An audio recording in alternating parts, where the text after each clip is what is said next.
Hello friends, welcome to rising scholars tutorial. मैं आलोक पांडे आपको chapter number 2 life processes in living organism का next topic आपको explain करने वाला हूं। अगर मेरा प्रीवियस वीडियो देखेंगे तो उसमें मैंने आपको ये एक्सप्लेन किया था कि ह्यूमन सेल मीन्स और एरोबिक रेस्पिरेशन, इनएरोबिक और एरोबिक रेस्पिरेशन, दो तरह के रेस्पिरेशन होते हैं। तो एरोबिक रेस्पिरेशन जो कि एयर के प्रेजेंस में रेस्पिरेशन होता है, उसके बारे में आपको कंप्लीट डिटेल में एक्सप्लेनेशन दिया था। ओके, ग्लाइकोलाइसिस क्या होता है, क्रेब्स साइकिल क्या है, फिर ट्रांसफर इलेक्ट्रॉन ट्रांसफर साइकिल क्या होता है, मैंने ये भी आपको एक्सप्लेन किया था। ओके, तो ये सारे जो प्रोसेसेस होते थे ये किस लिए होते थे? एनर्जी जनरेशन के लिए होता है। ओके, एनर्जी हमारे बॉडी में प्रोड्यूस होना चाहिए। अब एनर्जी हमारे बॉडी में जो प्रोड्यूस होता है, कहाँ प्रोड्यूस होता है? एटीपी, माइटोकॉन्ड्रिया प्रोड्यूस होता है। और माइटोकॉन्ड्रिया क्या प्रोड्यूस करता है? एटीपी प्रोड्यूस करता है। एटीपी क्या है? हमारा एनर्जी है। एनर्जी ऐसा केस ऑफ क्या है? करेंसी की तरह है। जैसे हम लोग करेंसी खर्च करते हैं, पैसा हम खर्च करते हैं, सिमिलरली हमारे बॉडी में क्या है? एनर्जी है।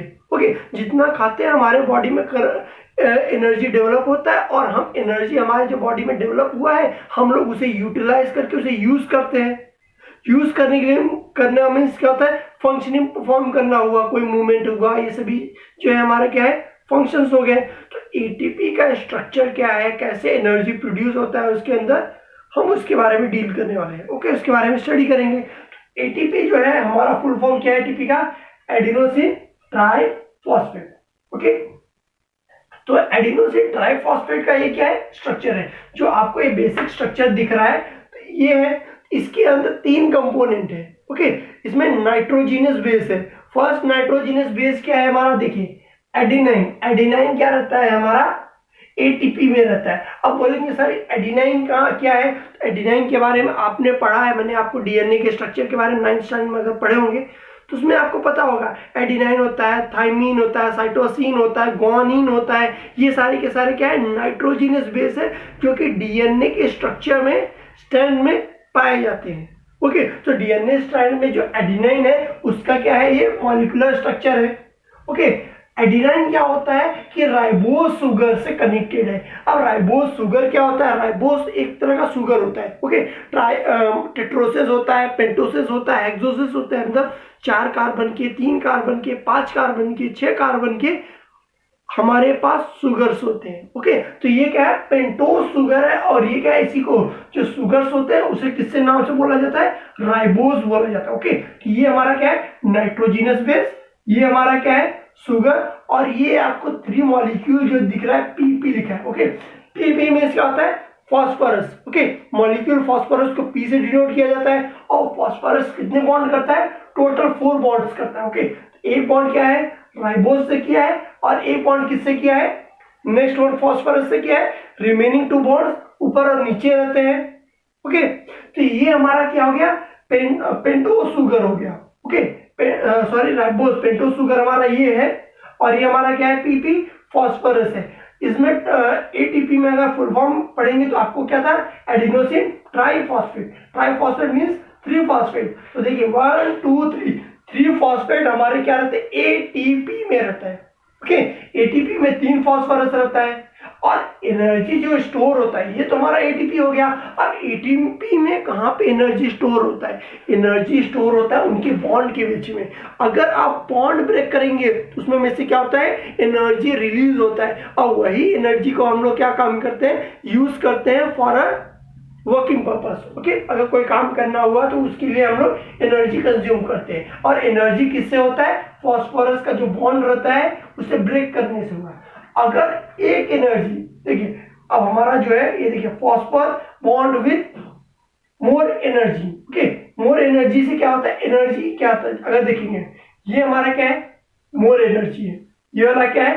लेस एनर्जी है। ओके, मोर एनर्जी मीन्स यहाँ पे 3 फॉस्फेट है। जितना ज्यादा फॉस्फेट रहता है उतनी ज्यादा एनर्जी रहती है। जितना कम बॉन्ड रहता है, फॉस्फेट रहेगा, उतना कम उसकी एनर्जी रहेगी। ओके, अगर एनर्जी मींस फर्स्ट बॉन्ड अगर टूटता है तो एनर्जी क्या होता है? मैक्सिमम अमाउंट का निकलता है। ओके, तो देखिए फॉस्फोरस से फॉस्फोरस निकल गया।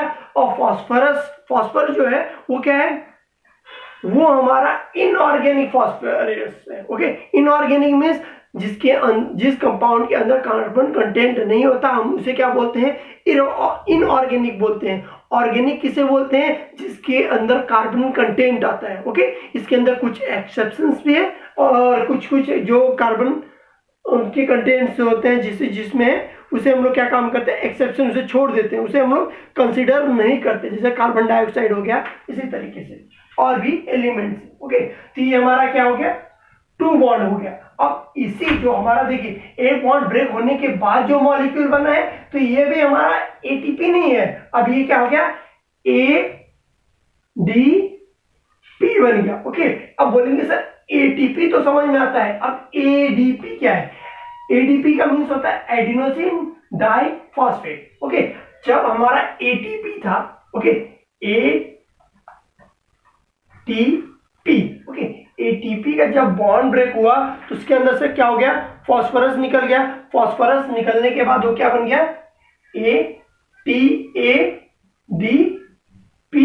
Plus P।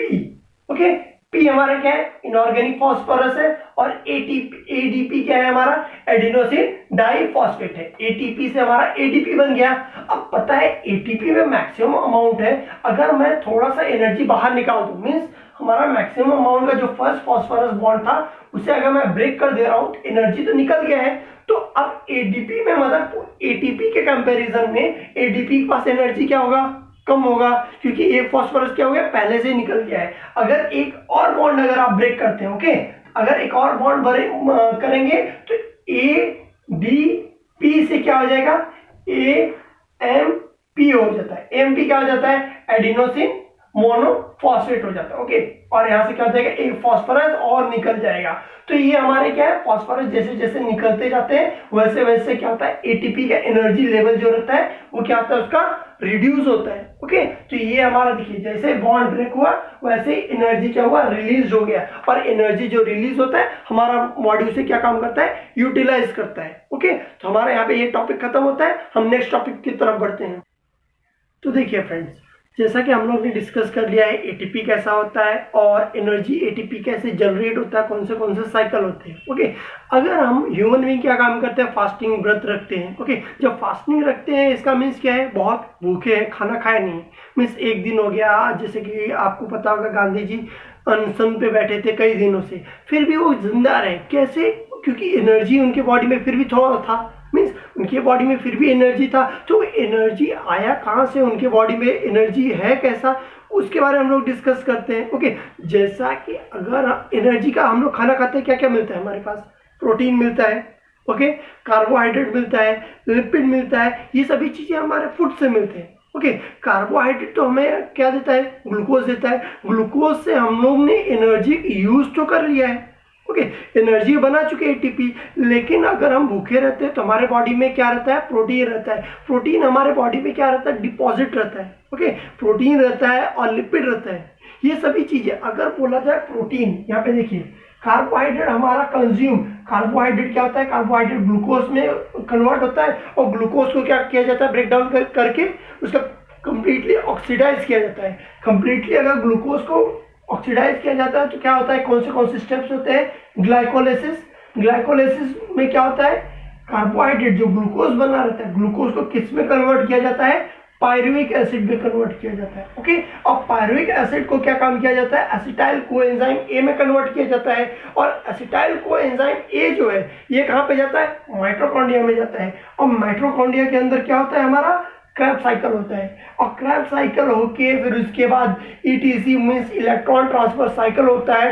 फिर ये सभी साइकिल होने के बाद क्या होता है, एनर्जी प्रोडक्शन होता है। क्या क्या बनता है, कार्बन डाइऑक्साइड बनता है, वाटर बनता है, और क्या बनता है, एनर्जी बनता है। ओके, एनर्जी हम लोग क्या काम करते हैं, एटीपी फॉर्म में रहता है, हम लोग उसे कंज्यूम करते हैं।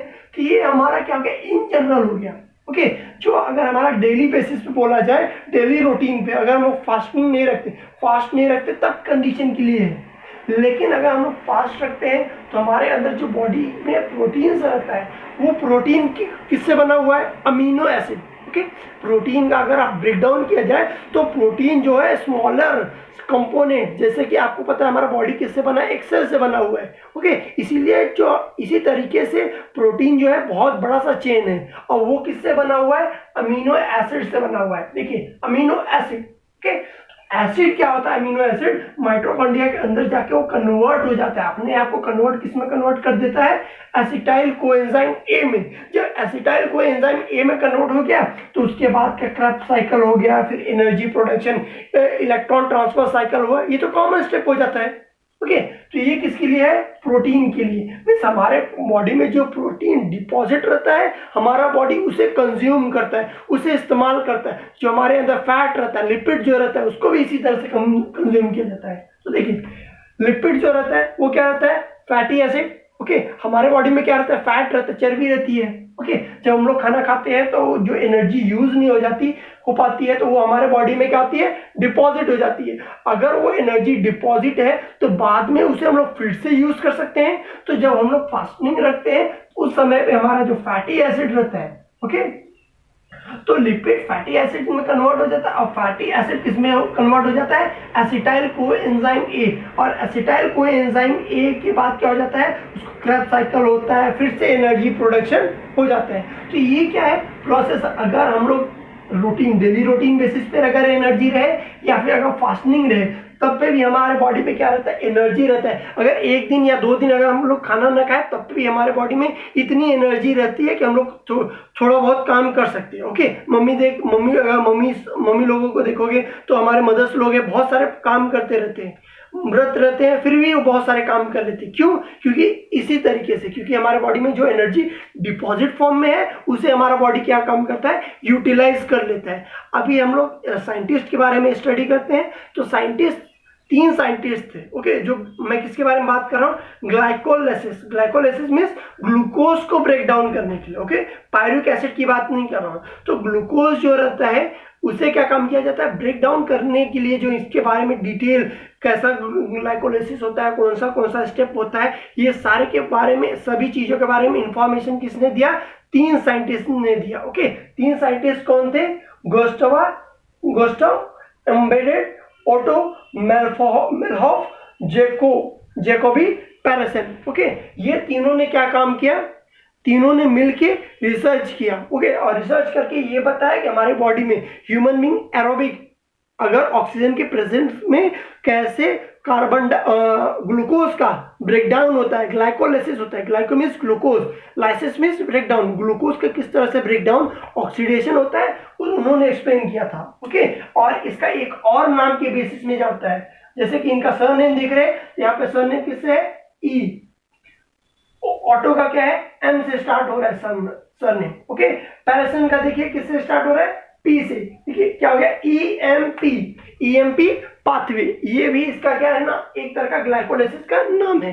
ग्लाइकोलाइसिस भी बोला जाता है, ईएमपी पाथवे भी बोला जाता है, ओके। तो आपने इसके बारे में समझ लिया, ओके। इन साइंटिस्ट ने और इनके कुछ कलीग्स थे, इन सभी लोगों ने मिलकर किया था, ओके। अब इसके बाद की बात किया जाए, अब हमारा क्या हो गया, पायरुविक एसिड में कन्वर्ट हो गया ग्लाइकोलाइसिस, साइंटिस्ट के बारे में स्टडी कर लिया। फिर एसिटाइल कोएंजाइम के बाद क्रेब्स साइकिल। क्रेब्स साइकिल जो है वो हमारा क्या है, एसिटिक मीन्स कार्बोक्सिलिक, जो हमारा क्या था, try carboxylic acetic cycle.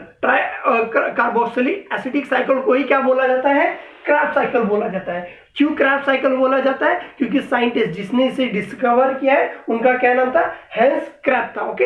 Hence crab उनका नाम था, इसलिए वहां से क्या है, क्रेब साइकिल। तो उन्होंने अपना नाम अपने सरनेम के ऊपर नेम दे दिया क्रेब साइकिल। और इसका अगर बेसिक डिजाइन अगर साइकिल का देखेंगे इन लार्ज फॉर्म में, इन डेप्थ में अगर देखेंगे तो लगभग वो क्रेब की तरह दिखाई देता है, ओके। तो ये हमारा क्या हो गया, इसके बारे में आपको बता दिया। किसके बारे में, एनारोबिक रेस्पिरेशन के बारे में, ओके। अभी हम किसके बारे में पढ़ेंगे, एरोबिक रेस्पिरेशन के बारे में, ओके।